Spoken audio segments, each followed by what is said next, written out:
Hey everybody, welcome back to another outdoor version of Inspiring Hope. It is great to do another episode, and I want to share a powerful story with you. Okay, it's a story that I heard about this boy and his father. And they're hiking in the mountains. And as they hike in the mountains, unfortunately, they're walking and the boy falls. This little boy, he falls and he bangs his knee. And he yells out this scream, "Ah!" And he hears in a distance, "Ah!" He stops, he looks around, he's perplexed. He says, "Who are you?" And he hears a voice say, "Who are you?" Now he's getting angry. He goes, "You coward, show yourself." And he hears the voice go, "You coward, show yourself." And he looks at his father. He's like, "What's going on? Who is that? What is that?" And his father says, "Watch, watch." He yells, "I love you." And he hears back, "I love you." The father yells, "I admire you." And he hears back, "I admire you." So the boy's like, "What's going on?" The father says, "People call this an echo. But really, this is called life.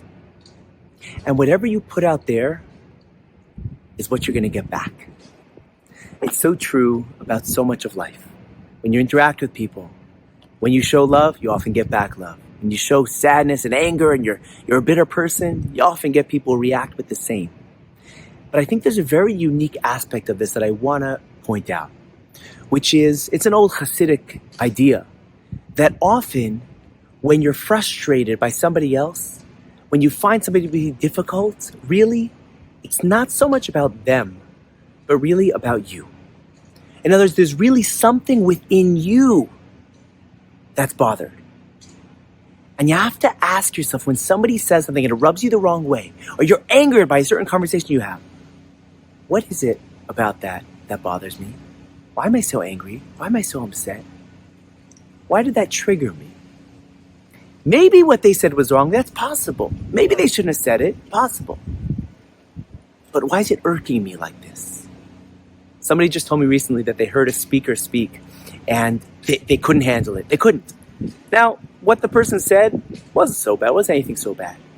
But it was clear to them. They said, obviously it was something about this speech that I walked away. I was so angry at them. And then I paused and I said, hold on a second.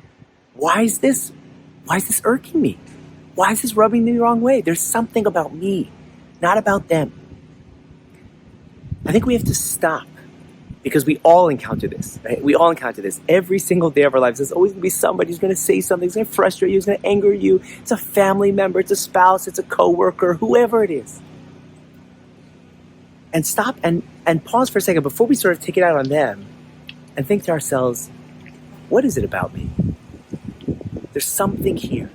There's something they triggered. There's something they said. And in life, honestly, we all know it. You can't control them. You're not going to change the other person.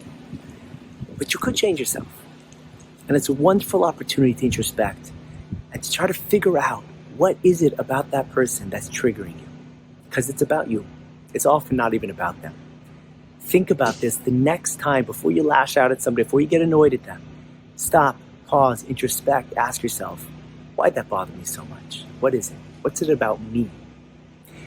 Thank you all for listening. And I want to thank our sponsors this week. A special thank you to Eric and Shira Kaminsky and Arthur and Stephen Kaminsky for sponsoring in memory of their mother, Charlotte Kaminsky. May her neshama have an aliyah. Thanks all for listening. I'll see you next time.